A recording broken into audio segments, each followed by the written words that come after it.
Hey guys, I hope you're all having a great day. Today I'm actually starting to come down with the flu, so before it gets much worse, I just wanted to make a chill commentary video and talk about the video games that I grew up with. Before we jump into the video though, I just want to ask you guys what you think of the new video schedule for my YouTube channel of uploading a video almost every day. Initially when changing my schedule I was a little bit skeptical as to whether I could maintain a decent quality and put out daily videos, but personally I've been quite happy with how it's been going so far. I've been a lot happier making videos recently, and I feel as though I've maintained most of the quality that I used to have. I think the main bits of critique I'd currently have for myself is maybe add a little bit more variety in my uploads, because this past week I've done like 5 or 6 should you play videos, which are incredibly fun to play and I really enjoy making them. However, I'm just worried that people will get bored of them, so it'd be nice if I could find something just to mix it up a bit. I think another thing I should probably do is only really cover games that are definitely worth people's time. For example, a few days ago I covered a game called Hades,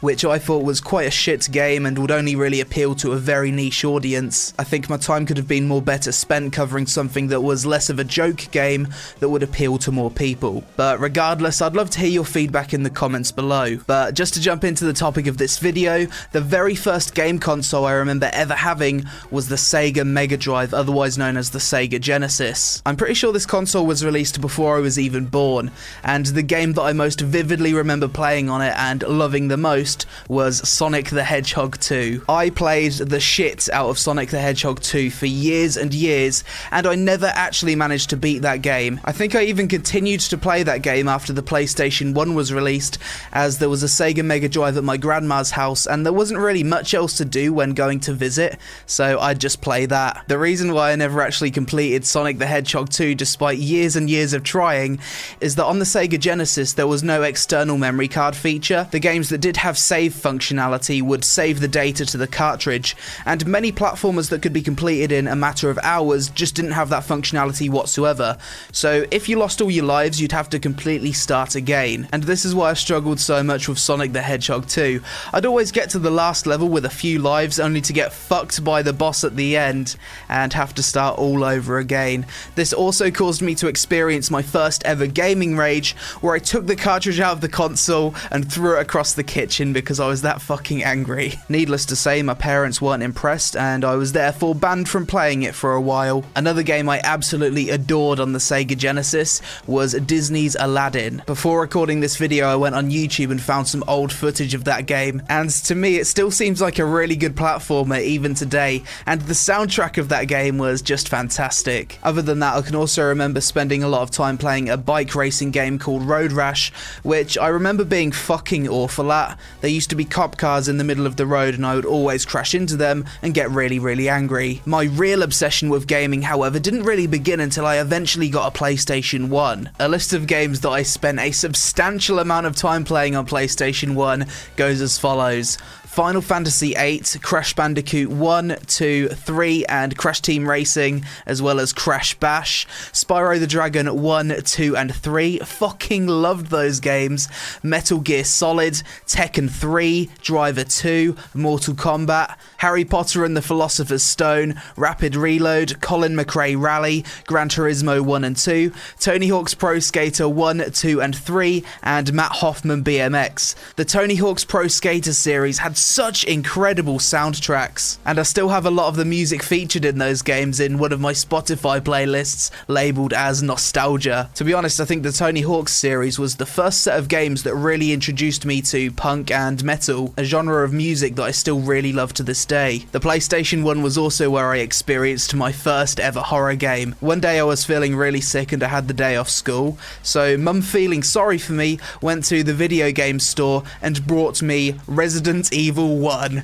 because the shop owner for some reason recommended it to her. Obviously she completely failed to mention my age, otherwise the guy surely wouldn't have recommended it to her unless he was completely oblivious as to what type of game it was. But mum came home with this game. Obviously I'd heard about it from my friends at school and I wasn't really too happy, to be honest, but a new game's a new game. I took it upstairs, put in the disc and loaded the game up. At first the game didn't really seem too bad. Of course you had the text-based narrative narrative and the game was set in a big mansion. But back then I didn't really understand the controls or how to play the game or anything, so I just wandered around and didn't really find anything too spooky. And for some reason I decided to go to the front door of the mansion and try to open it. And what followed was one of the most scarring cinematics I had ever seen in a game up to that point in my life.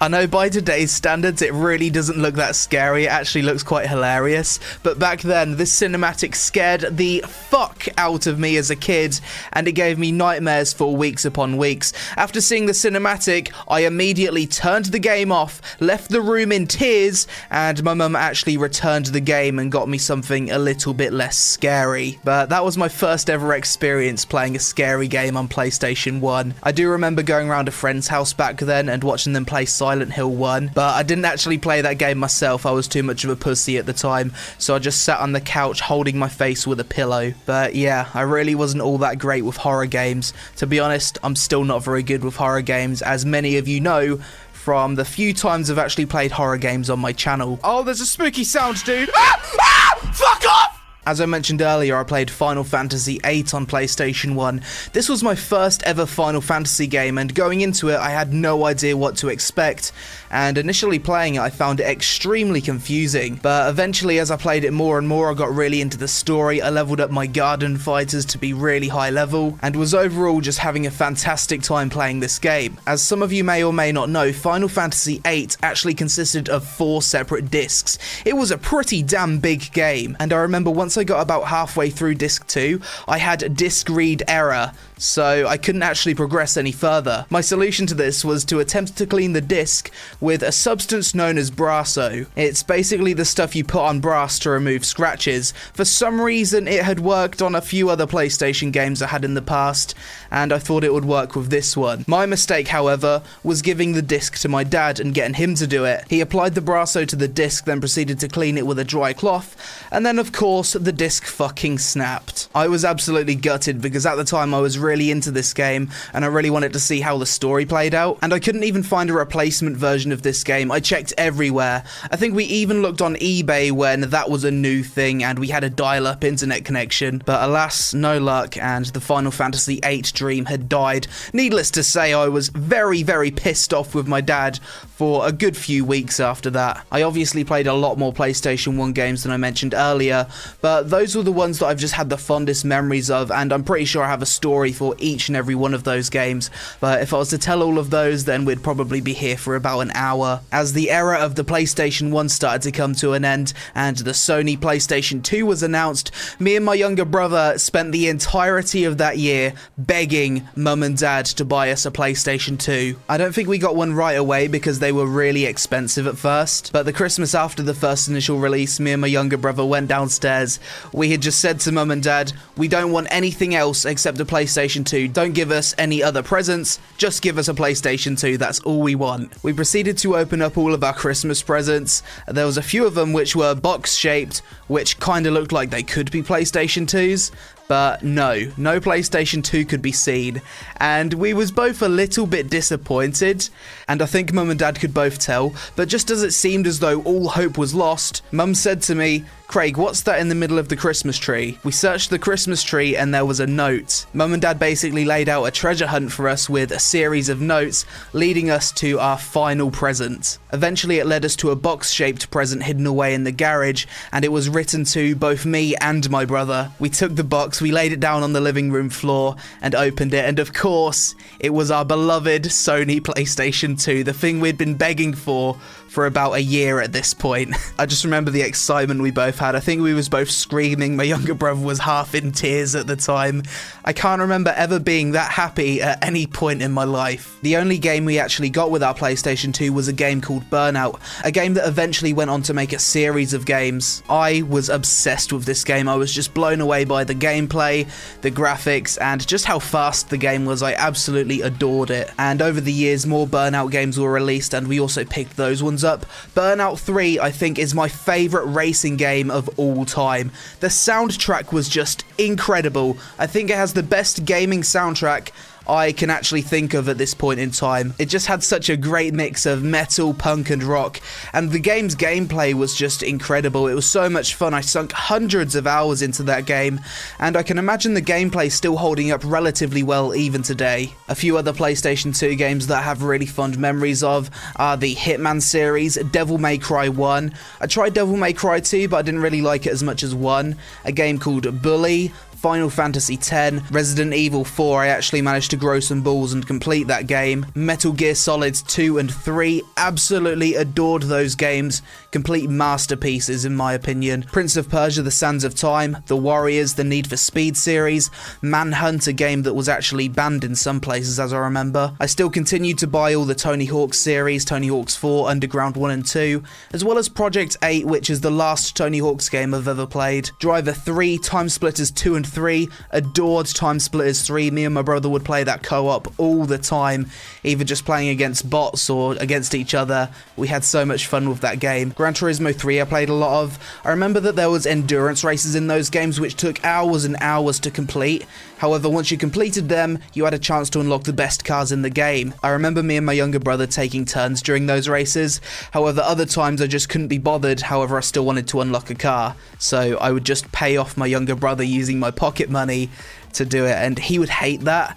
But he was young at the time, so he had no way of making money, so he would reluctantly do it for me. A game called Mercenaries, where you'd just blow lots of things up. And of course, Grand Theft Auto Vice City and Grand Theft Auto San Andreas. I think out of all of the games I've previously mentioned, those were the two I actually played the most. Although I do remember getting banned from playing those games many times, either out of rage or mum hearing me swear. She would actually blame it on the game for my swearing, which may or may not have been a bad influence on me at the time. During the time of the PlayStation 2, I also had the chance to play an MMORPG for the first time in the form of RuneScape and World of Warcraft towards the end of the Burning Crusade. However, those are stories for another time. I might make a separate video on my first MMORPG experiences. The next games console I had after the PlayStation 2 was the Xbox 360. But to be honest, when it comes to variety, I didn't really play a whole lot of Xbox 360 games. The few games I actually had, I played a hell of a lot of, but I didn't really explore different titles. My three favourite games on Xbox 360 consisted of Halo 3, Call of Duty 4, and Guitar Hero 3, as well as the rest of the Guitar Hero series, but I certainly liked Guitar Hero 3 the most. I must have put in over 1,000 hours into Halo 3. I even remember watching the MLG tournaments for that game too. I think Halo 3 was my first competitive gaming experience. The rankings in Halo 3 went from 1 to 50, with 50 being the highest. I remember getting to rank 50 in team doubles, which at the time I was super proud of. At the same time I was nerding it out on Halo 3, I was also playing a fuck ton of Call of Duty 4 at the same time. A few friends from school actually made a Call of Duty 4 clan, so I joined it, I made friends with them, and eventually I got to like 10th prestige, and sometimes I'd even take part in competitive scrims done through a website known as Game Battles. I'm not really too sure if that's a thing that's still around, but it was back then. And Guitar Hero 3 was a game I just fell in love with. I think eventually I managed to beat every single song in that game on Expert, even through The Fire and the Flames and The Devil Went Down to Georgia, which were two of the most hardest songs in that game. I didn't get a crazy high score on those songs or anything. I think I only just managed to scrape by with 3 stars, but regardless, I was just super proud to actually beat every song in that game on Expert. But after all of that, real life started to kick me in the balls and I had to think about stuff like college, getting a job, and going through the whole growing up process. So for a few years after that, I kind of put gaming on the back burner until I eventually got a PC, joined the PC master race, and now I play a new game pretty much every day and I absolutely love it. And that's pretty much the story of the games that I grew up with. I'm sure there's a ton of games that I actually totally forgot about, but it's been many years and it's hard to remember everything. But I really hope you enjoyed my story, guys. I would absolutely love it if you could post about the games that you have really fond memories for in the comments below. But just before we end this video, because I know someone's going to bring this up in the comments, no, sadly for me, I didn't have the chance to play Zelda as a kid, which feels really bad. I actually lost boyfriend points when I told my girlfriend about this, and she forced me to play Zelda Wind Waker, and at the time it was released, I would have absolutely adored that game. It still seems like an incredible game to this day, so I'm really sad that I missed out on Zelda. But I hope you enjoyed the video, guys. If you did, then please do give it a like. Thanks for watching, you take it easy, and I'll see you again really soon. Alright, love? What the fuck is that? It's Wow, nice ass. it's a puzzle game. She's wearing high heels. Nice. It's modest. Yeah, it is modest. Really? Like she's really good at crouching down and stuff.